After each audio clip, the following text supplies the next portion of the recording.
to another edition of What We Should Know, coming to you from Cambridge Community Television here in Cambridge, Massachusetts, with Paul Stephen Stone this afternoon, our guest here in studio.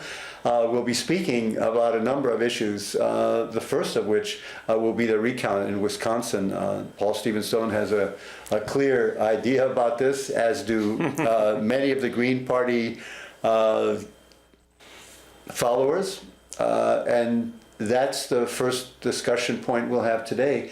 Why is it that the Democratic Party did not come up with a demand for a recount?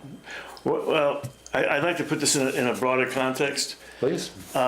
Those of us who were avid Bernie supporters saw incredible amounts of election fraud going on before our very eyes. True. We saw numbers rolling back on counters on CNN and things of that sort. So the idea of election fraud, right now you have a good chunk of the population that doesn't trust the electoral system. They know that people have been fooling with it, certainly ever since Bush won his two questionable elections. So there's been a history of election fraud that we're realizing works against us. It just doesn't work. We should have had Bernie in there as a candidate, and it would have been an entirely different result. So Jill Stein, I think in this particular case, she doesn't stand a chance of doing a hell of a lot for herself, but I think the Green Party was where they stole a lot of votes, because the reality is they had a much larger support base than the votes showed. Really? Yeah, and I think choosing 3 states where they might have done well would probably be a good idea, with the idea that maybe they can get government matching funds. Well, that would be a great victory for the Green Party. Yeah. I'm not certain that the Greens had a 5% support base, but certainly it's in the interests of the public in the United States, the people, the poor, the working poor, the blue collar, basically to have a Green Party candidate. Yeah, I think she did much better than was shown in the results. I think because of Bernie, there are a lot of people that could not and would not and never would vote for Hillary. Trump might have got a few of those votes, but I very much doubt it. I doubt that he would have attracted that many. So where did all those votes go? They went like you and I did. We voted for Jill Stein. And well, I didn't want to say this in public, but I did vote for Jill Stein, as a matter of fact. Right, because what choices did you have? Exactly.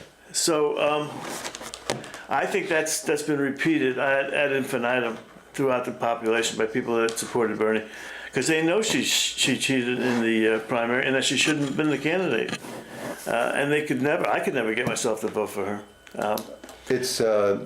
It's in reference to Clinton when you say she. Yes, I'm sorry. Yes, absolutely. Rodham Clinton is the candidate of the Democratic Party for President of the United States, and someone who had a long history of being involved in episodes in which honesty, integrity, and truthfulness is not one of her strong suits. 3 of her strong suits. Thank you. Any of which. The question of the recount, we'd like to play something from Fox News, and we thank Fox News for having the opportunity to play this information so that our viewers can get an idea of what the discussion then actually looks like. So without further ado, here's an interview. Horrifying. He became the first person running for president, Republican or Democrat, who refused to say that he would respect the results of this election. Now, that is a direct threat to our democracy. That's horrifying. You know, every time Donald so thinks sanctimonious, things are not going in his direction, he claims whatever it is rigged against him. That is not the way our democracy works.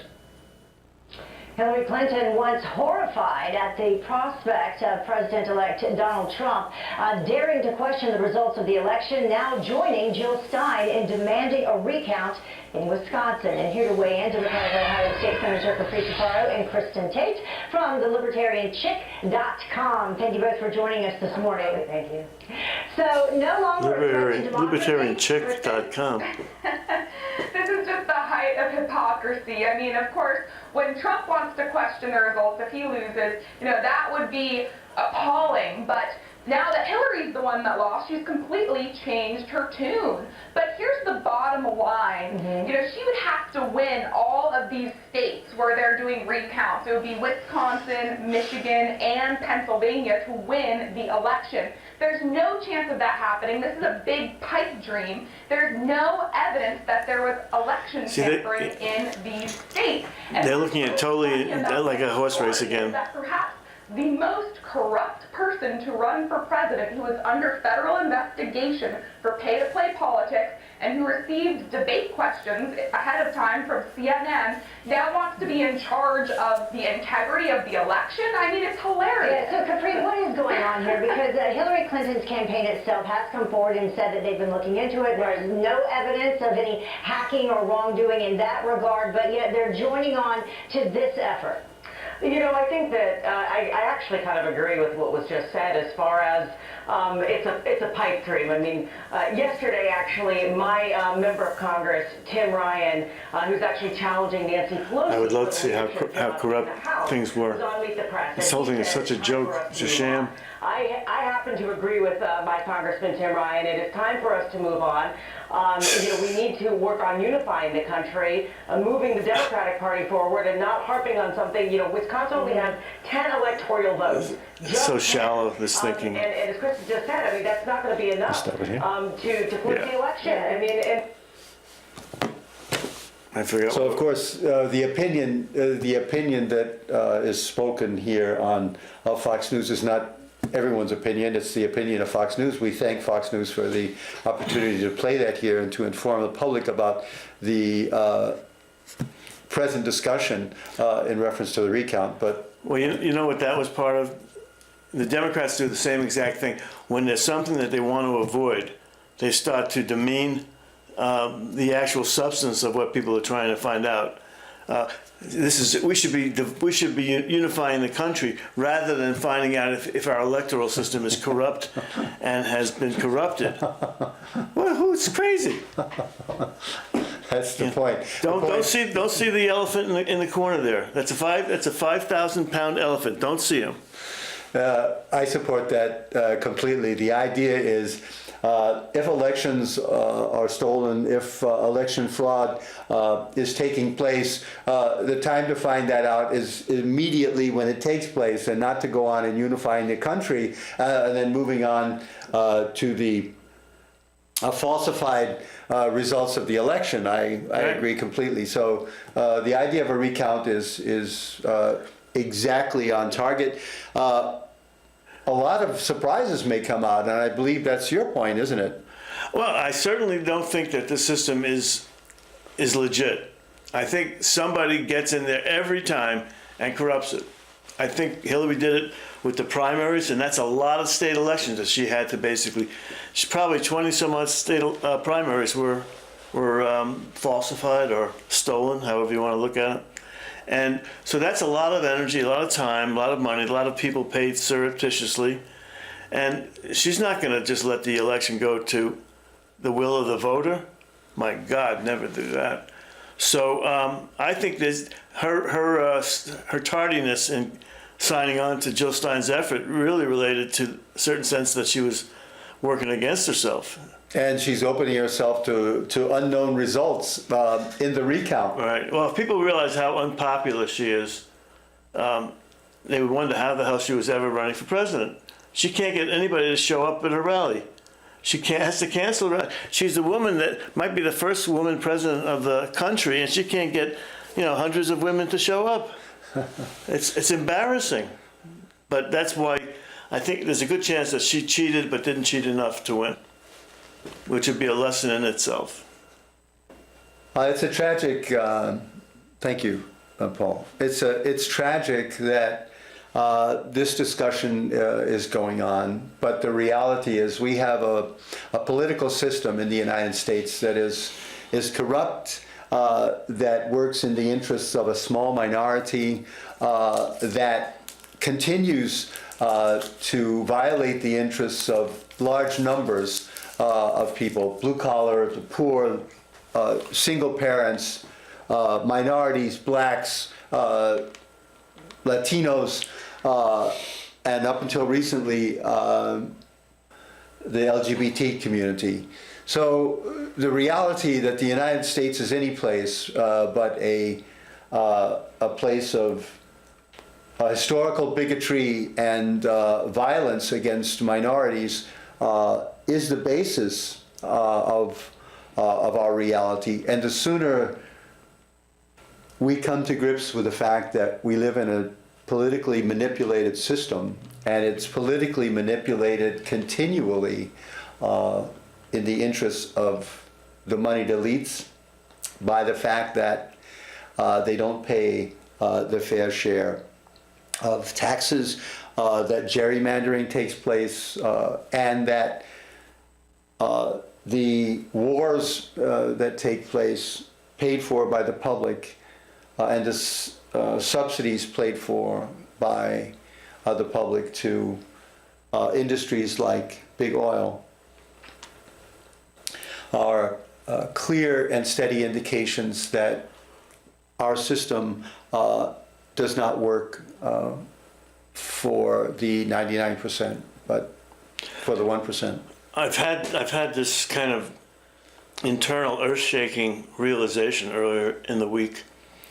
When you put all the dots together, the fact that that there was actual paid subversion of fair elections, and the fact that the news media totally and purposely ignored it, and the government did exactly the same while it was trying to clear a path for Hillary to go through, the debris from all her crimes and come out unscathed.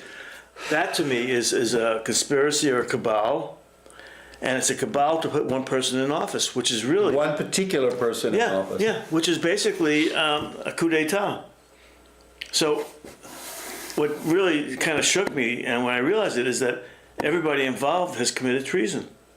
Because you've subverted the Constitution, you've broken through you've made shit out of the laws. So that's treason. You've got Chelsea Manning in prison for treason, and all he did was try to educate the world in a lot of things. Maybe he shouldn't have. That's a good discussion, but we are so ruled by people who would commit treason to maintain their power. It's very scary. Did Hillary and Bill come up with this all by themselves and enmesh the, Obama and Loretta Lynch and James Comey? I think James Comey was trying to break out from his straitjacket. So it's really scary. The people that would actually commit treason want to rule the country. Well, they have, I think, ruled the country. That's for a very long period of time, and your point is well taken. This is about as audacious as you could possibly get. Agreed. Well, the question that the United States was formed by moneyed and landed white men, and that the Constitution prohibited women, blacks, minorities, and persons, white men, without land from voting, is a reality that we see continuing in various forms into today. And Paul Stephen Stone's referenced the fact that these individuals in positions and being called the ruling elites are willing to commit treason to maintain their position, although they're already extremely well cared for, financially, healthcare wise. Well, yeah, then you have to get to the personal driven nature of that character of the Clintons. I mean, look how much money they have to amass in order to feel like they're where they belong, or whatever it is that they need to feel. They're very, very piggish. They just are. It's true. I've often asked myself, what is it that drives people who have $3 or $4 million? The Clintons probably have much more than that. But what is it that drives people that continue to continue to amass fortunes and do everything possible I think it must be simply a deranged mind. They must be influence and power hungry. They must be amazingly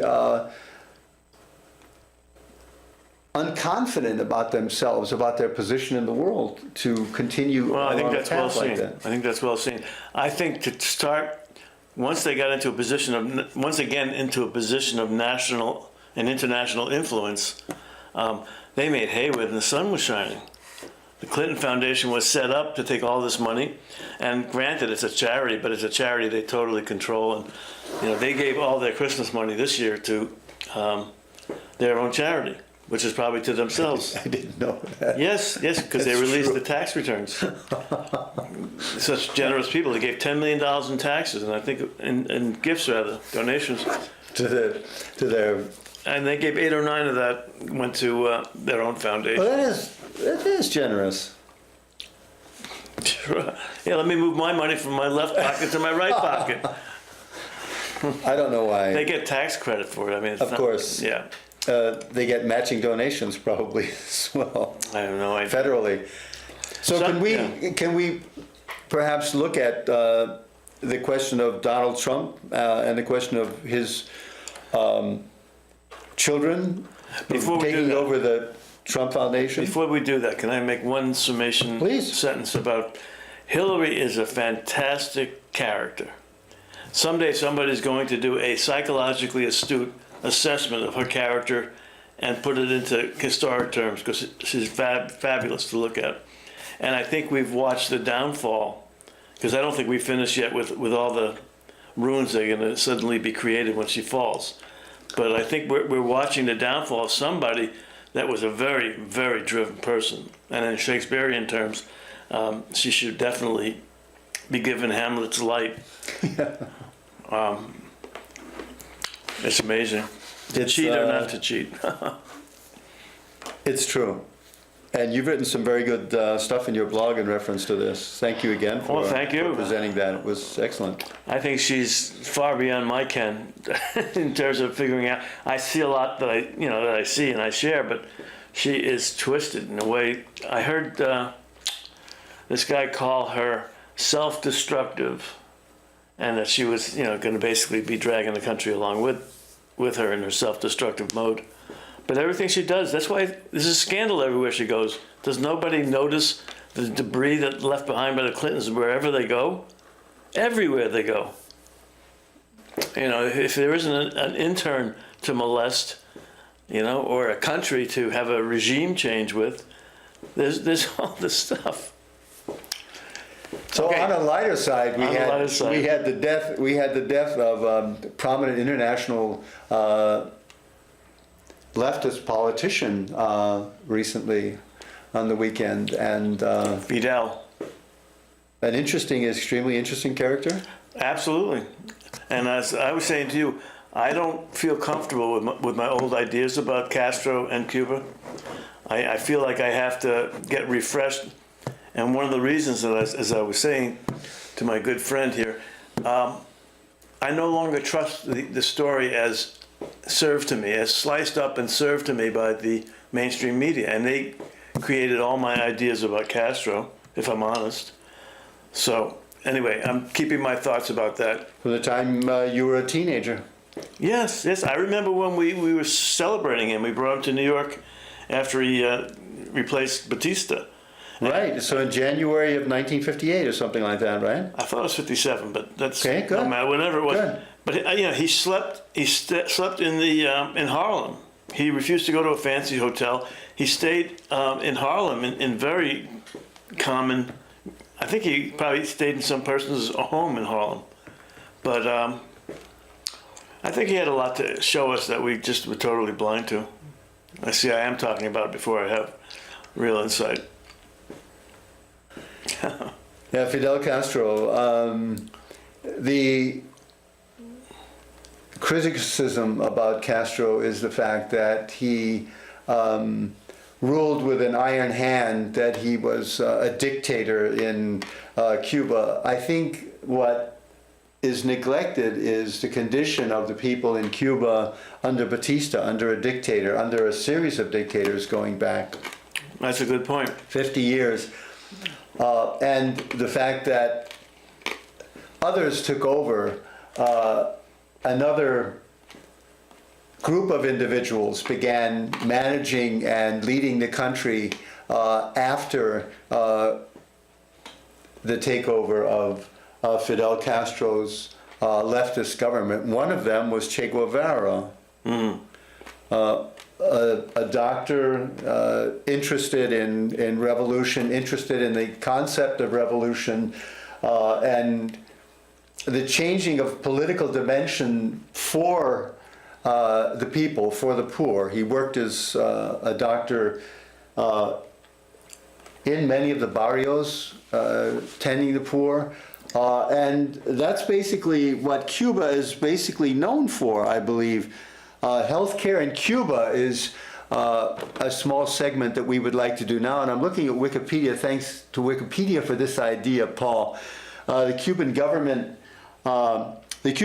operates a national healthcare system and assumes physical and administrative responsibility for the healthcare of all its citizens. There is no private hospitals or clinics, as all health services are government-run. The present Minister of Public Health is Roberto Morales Ojeda, I believe that's how it will be pronounced. Like the rest of the Cuban economy, Cuban medical care suffered following the end of the Soviet subsidies in 1991. The stepping up of the U.S. embargo against Cuba at this time also had its effect. But what continued in Cuba was an excellent healthcare system.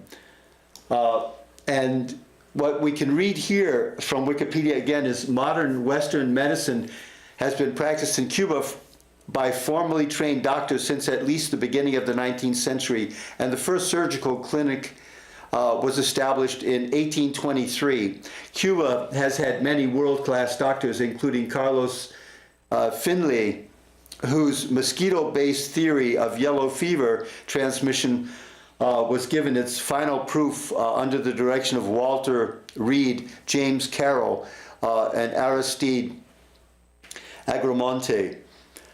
During the period of the U.S. presence, 1898 to 1902, yellow fever was essentially eliminated.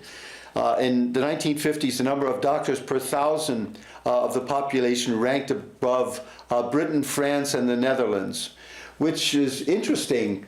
Apparently, the Cuban healthcare system has been effective and assumed a leadership role in overcoming debilitating diseases, mosquito-borne, for 100 years or so. Yeah. I think that was with American help way back when, because 1898 is when we captured Cuba and briefly owned it, right? It's true. It's part of the Spanish gunboat diplomacy Right. by, I believe, Teddy Roosevelt as a Rough Rider, or Yeah, so that was a different president. I don't remember who's president before McKinley. let's find out.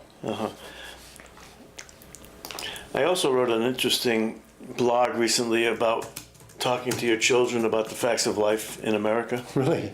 Yeah, you can check that out if you have any interest. And what did the discussion look like? It's on my blog. Good. It's a father talking to his children about the facts of life in America. Well, that is interesting. But the facts of life as they stand relative to the political and mythical situations. Yeah, I would imagine that would have been your emphasis, yeah. Yeah, it was fun. Keep trying to find a fresh way to point out the fact that we're not in Kansas anymore.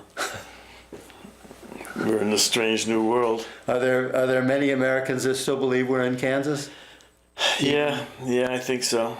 The system is going to right itself, and everything is all right as soon as we get. I don't think most people are perceptive enough to know the system is as badly off balance. That there's just been an attempted coup on the country. That hardly anybody's aware of that. even the people that participated. They see themselves as perpetuating something that's been there before and will always be around, and so a little cheating never hurt anybody, that kind of stuff. So I don't think people see this stuff because they're not told that it exists by the mainstream media. And The mainstream media ignores it completely, goes right by it. It has, Yeah. They have no interest in it whatsoever. well, they're agents of that problem. So it's just like they had no awareness of the election fraud because they were complicit in the election fraud. It became obvious with Bernie Sanders Yeah. how he was neglected in each of the primaries or caucuses systematically by the media. And the same thing on the other side, the way that Trump was given all that incredible media attention, and all he had to do was poop, and his golden wafted smells would go across the country by the service of the media. It's just ridiculous. And as soon as he got the nomination, they turned on him like an angry dog. What exactly is behind that idea? Get a weak first part of that is get a weak Right. adversary running for the Republicans, and they thought he was the weakest that you could possibly get. And then the second part is that once he's gotten the nomination, let's make sure he doesn't get so strong that he can actually undo Hillary. So do you see the ascendance of Donald Trump as a tragic hero? Someone who's overcome immense obstacles to be able to get to this position? Well, I think it's too early to call him, to sort of sum up things. I think the reality will be he'll either be a tragic victim or a tragic hero. The question is whether he will let himself be ruled by the powers that are currently holding the reins. And if he starts to fight them, I think it'll be an interesting thing to see. He's put himself as a populist, someone who's going to make the system work. He's going to drain the swamp, et cetera, et cetera, et cetera. But so far he's done, the only thing I've seen him do is make bad selections for his cabinet, except with the exception of Romney, and anger a lot of people with his choice of, strategic advisors. Yeah, the Steve Bannon appointment is the point that I would like to discuss for a moment. Sure.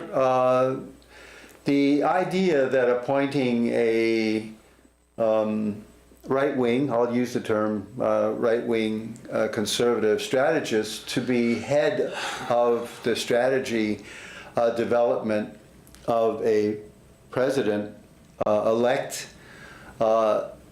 if I've understood you correctly, that was a bad choice. I think, yes, it sent a bad signal to anybody who had some hope that there was possibility of a sensible, strategically sensible, and politically sensible president. Thank you. So my take on this is that the appointment of who is to plan one's strategy as a politician is the central question. What does a strategy look like? What does it entail? My belief is that a strategy, the development of a strategy, entails every aspect of the projected political development. It involves every change to opposition, every adaptation of activity and shift of power to combat opposition in a political struggle, and centering the theory of political opposition by someone who is a extremist, a right-wing extremist, if Steve Bannon is that, and I believe he's been called that, and And a lot more. I believe that the history that we have as far as right-wing theorists and actions are concerned would be a reason for concern on this, but I can understand your position. not judging in advance, not prejudging an individual before any decisions have actually been made. And I also think that it's not bad to have somebody in that position that's able to give a voice to a subset of the population. I don't think that you want it to dominate, but I think it's okay for all subsets to be kind of represented. But the problem I've had with all the protests and all the mailings going out saying sign up to totally resist Trump and Trumpism is that who the hell knows what this guy's going to do? I mean, if I saw bad stuff happening, then we have to mobilize. And I think that'll happen in and of itself. If there are bad ideas, someone like Bannon and Rice, Previs, whatever his name is, all they can do is whisper in Trump's ear. The reality is he's going to have his priorities, and that will reveal a lot. Now, the strategy may be how to get these things through Congress, which is always a big question, and how to present it to the public as something that the public is going to benefit from. So there are levels to advising that I don't know that it isn't like you're going to hate blacks next week. Somebody's going to be able to say that to Trump. I don't think it's going to get to that stuff, but we have to wait and see. Who knows? Thank you. Don't you feel that the idea of people in extremely important leadership positions can sway public opinion where others have great difficulties in doing that? Yes, absolutely. So the idea of Donald Trump saying that we're going to build a wall and we're going to deport 3 million illegal immigrants and their families, that gained him a lot of support with... I'm sure it did. Sure it did. And, I would understand it if he followed through on that, and then we would just fight it. But, the reality is Bush wanted to privatize Social Security, and this was before the market crash. And it could have destroyed people's lives. Could you see Donald Trump wanting to privatize Social Security? Possibly. But all I'm saying is that these guys always have it within their power to proselytize and to promote certain bad ideas. And, we just have to make it politically uncomfortable for them to ever get those ideas through the process. Did you know that Obama was signing a bill that took away a lot more of our rights, and that we can basically, they can kill Americans overseas and stuff like that? The NDAA, the National Defense Authorization Act. Yes, I do. Yeah, so, we ignore that.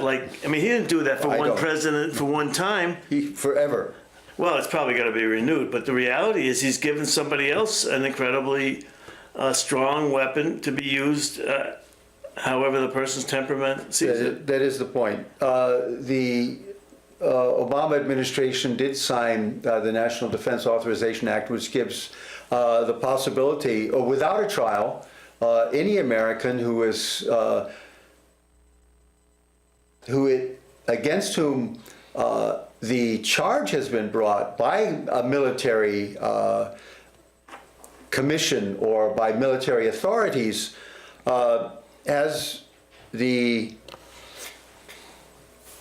authority to incarcerate that individual indefinitely without access to a trial. Without habeas corpus. Without habeas corpus.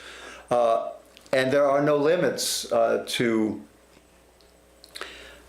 no access to any type of judicial review. And this is in place now, and probably one of the reasons why Guantanamo Bay was kept open by Congress, because of that opportunity and the opportunity of using mass incarceration of political dissidents as being, as you mentioned, something that is a reality, a potential reality at this moment.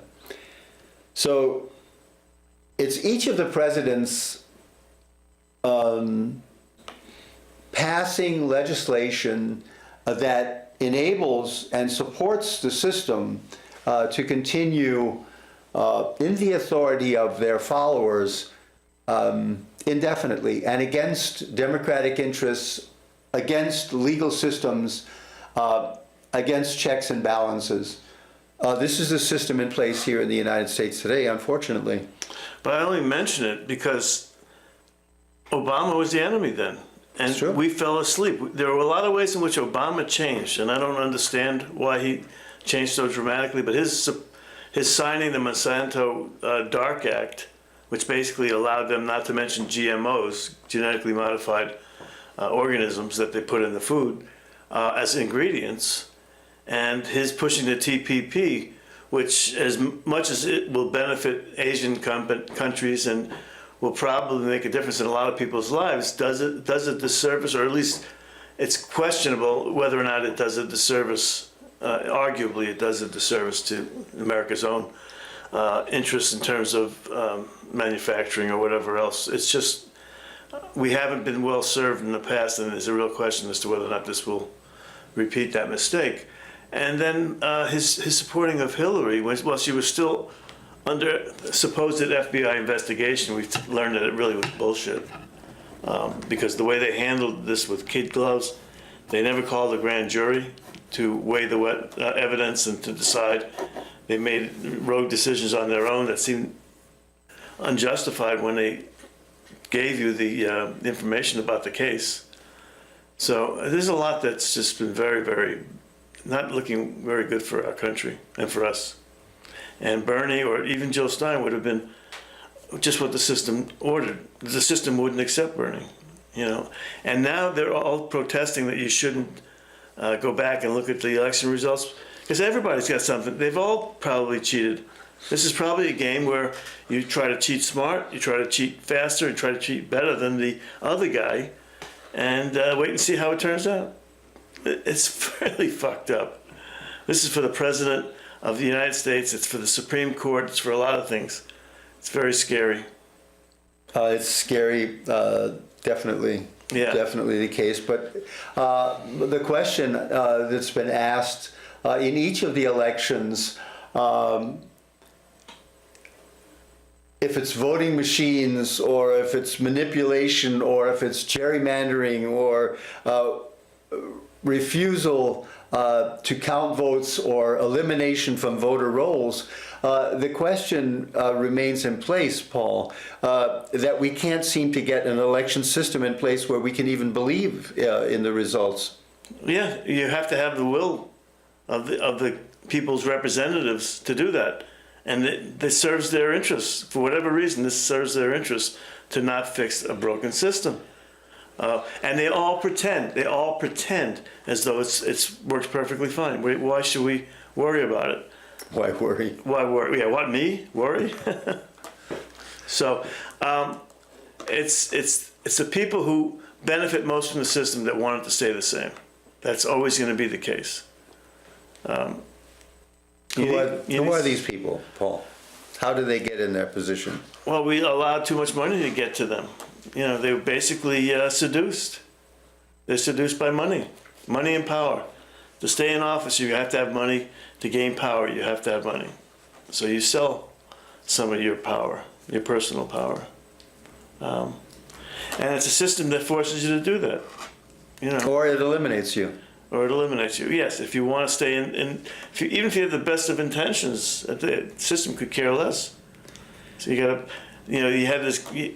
So somebody described, they have a place. Each party has a place where congressmen or senators can go and spend a certain allotted period of time on the phone, calling donors, and they all have to do it. They all have a certain time frame that they have to fill in, slots and all that. So they go there and they make the calls that they hate to make, and raise money. It's a terrible system. It doesn't have to be that way. It doesn't. The public financing of elections would be a step, an enormous step in the right direction, so that no candidate is dependent upon donations from wealthy donors. And it would cost much less than a military budget, perhaps, right? It'll save us money, because money will be spent over the long run. Eventually, if you get a clean system where everything is really looked at based on its merits, it would, you know, we have Air Force defense systems that don't work, that, you know, we spent many billions on and still don't work, and yet, you know, certain congressmen or senators have elements of the production in their districts, and they don't want to lose those jobs. So something like that is absolutely the first place to go. Get all that crap that the Pentagon doesn't want. Who wants a hangar full of planes that don't work?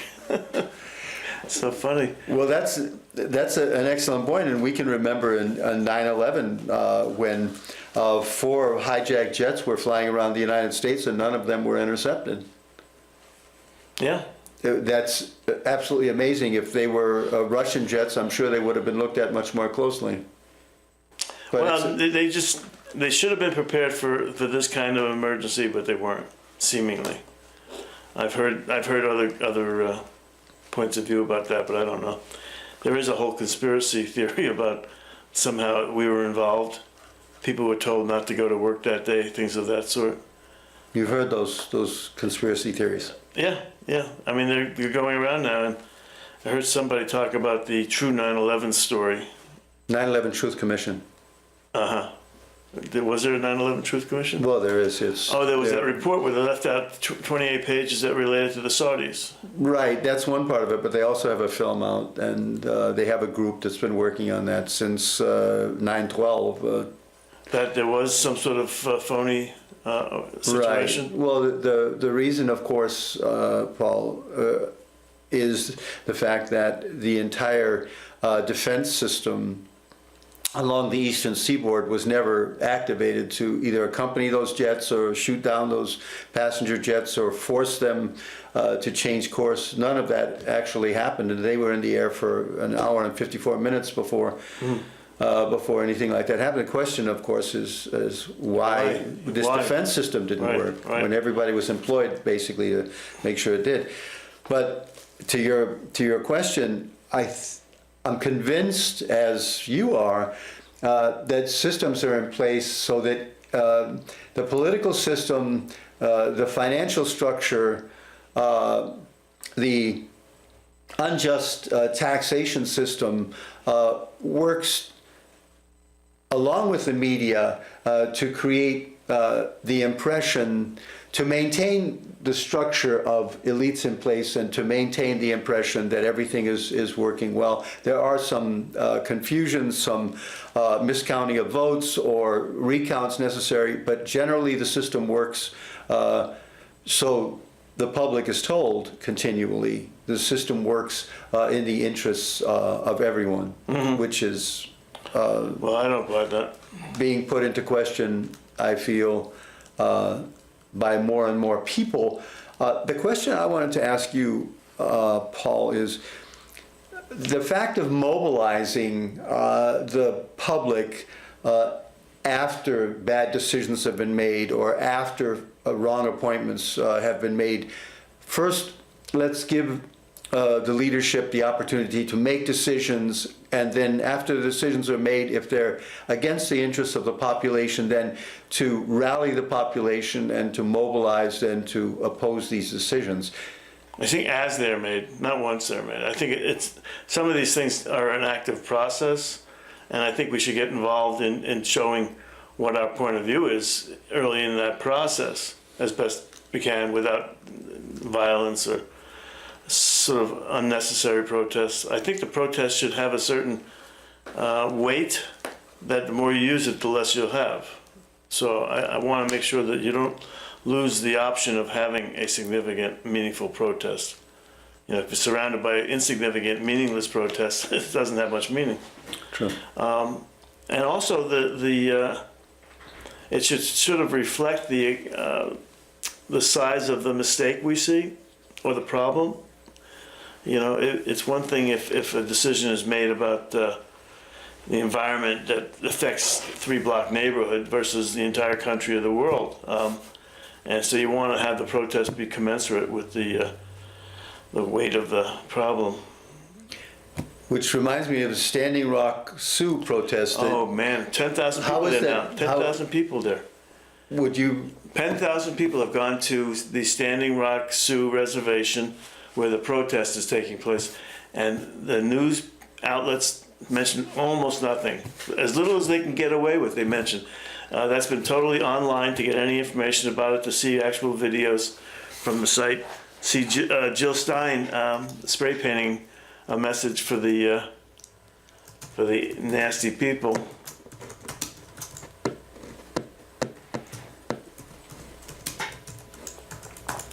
Google is a pretty, I stopped using Google except when I have no choice. I use Bing, because Bing gives you more honest results. officials closed Standing Rock protest campsite 2 days ago? They may, there's been this ongoing thing, so it's a moving protest. Can we bring this up online and I don't know. perhaps, You know, they had all these people in freezing water, and then they It's true. turned a water cannon on them. yeah, I heard about that. You know, I'm so disappointed at these police officers. They've allowed themselves to be agents of a brutal, act. It's just terrible. What seems to motivate, what would you say motivates a police officer in In that those situation, cases? it's just purely money, paycheck. He wants his paycheck. Yeah, and he may enjoy at some level causing damage to people. The dominance, Yeah, Power and effect. right. It's disgusting, and that's why, on top of Black Lives Matter, to allow this shit to go on, for Obama not to have sent marshals there when they set the dogs on them, at that point there should have been, you crossed the line, and there's no more line. Syria gasses its people, we're told, and nothing happens except more threats are made. It's, what did Obama do? He got up and he said, you're insulting him if you don't vote for Hillary. Well, he's insulting the entire country by not standing up for our fellow Americans. that's a frightening situation, Paul. It is frightening, and I so appreciate what they're going through, and I know I haven't done enough myself. I feel like I should, if not go there, at least contribute to a fund where people are funded to Paul go there. Stevenson, the blog that you have is a continual reflection of a progressive point of view, I believe, and I think the work that you're doing in your blog is admirable, and Thank you. definitely that's valuable, extremely valuable work. And I appreciate I it. don't think you need to be in the Sioux Reservation now.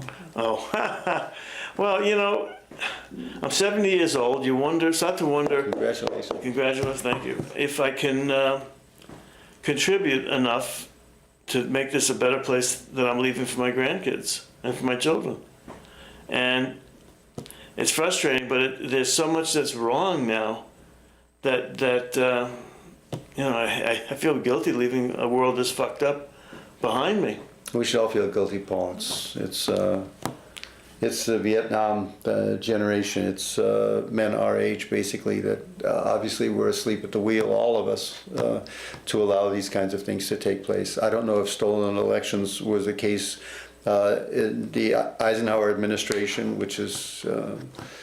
I think it was not a time yet of politics to get that dirty, though there was always somebody who's always doing something. The system was always rigged. Right, yeah, or at least people tried to game the system throughout history. I think Bush is probably the most, both his elections were both, the first one where, Florida, somebody really messed with the voting stuff in Florida. Somebody probably poured shellac over those boards with the Chads so that they wouldn't push out so easily for an old man with, 77-year-old muscles.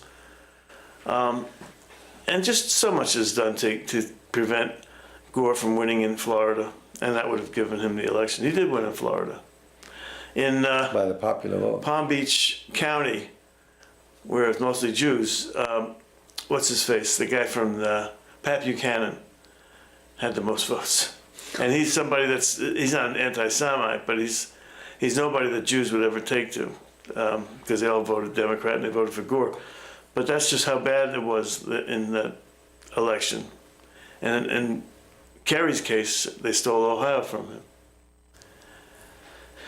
And why he just accepted it, I don't know. There seem to be rules that one just doesn't accept. Just why the Democratic Party didn't rise up on that, I have no idea. I think it's complicity. I think it's basically the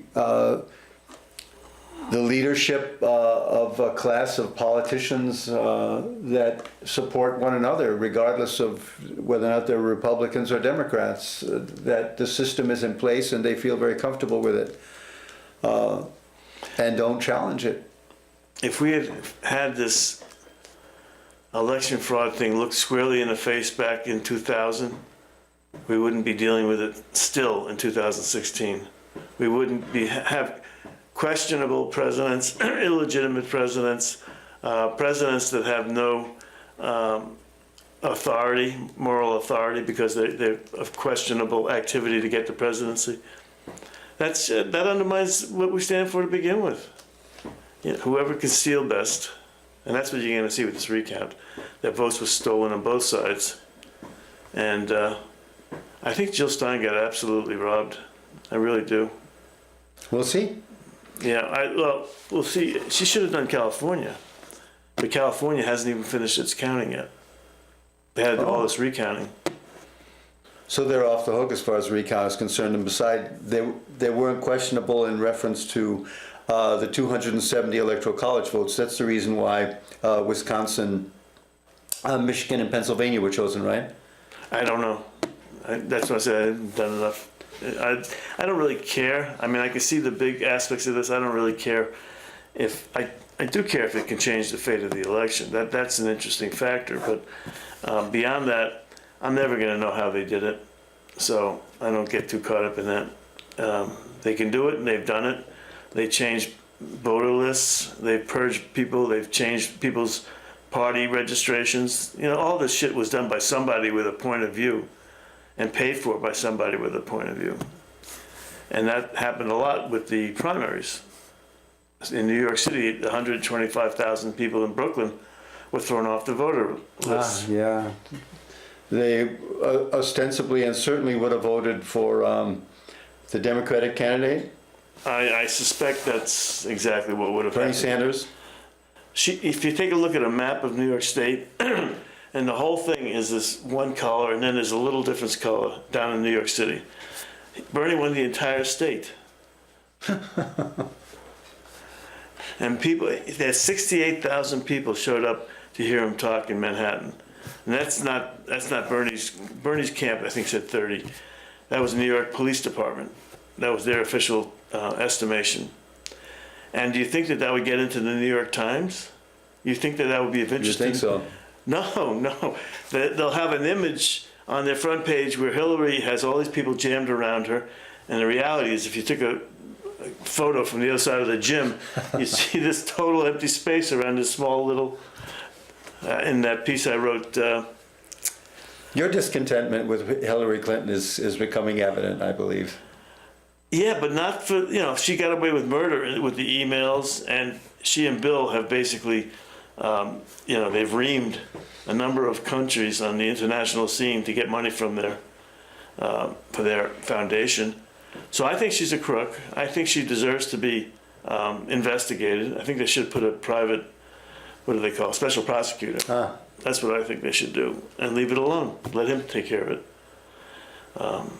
Paul, can we talk about the question of marijuana being legalized in the state of Massachusetts, and Sure. Charlie Baker's question that and position that it's being reevaluated, the fact that the voters accepted this referendum, but now it's going to be renegotiated in the legislature?